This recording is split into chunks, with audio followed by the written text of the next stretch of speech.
দেখছো নাকি স্নো পড়ে তার মধ্যে এই যে আবার কি হইল পাশের বিল্ডিং এ যাব নাকি? ইস, দুনিয়াটা কি অবস্থা হয়ে যাইতেছে। ইস, সর্বনাশ ওই যে এরা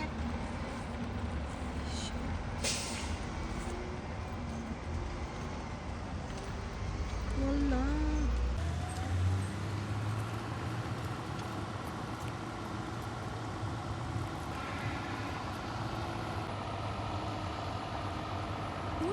ওই বিল্ডিং এ আবার কি ঠাডা পড়ছে আজকে? হ্যাঁ, স্নো পড়তেছে আবার, বুঝলাম না আমি। আল্লাহ তুমি রহমত করো। ও কাকা, কি হয়েছে আমাদের একটু জানাইয়া যাইও। আমি কি করবো, এ দেশ ছাইরা কি পালাবো নাকি?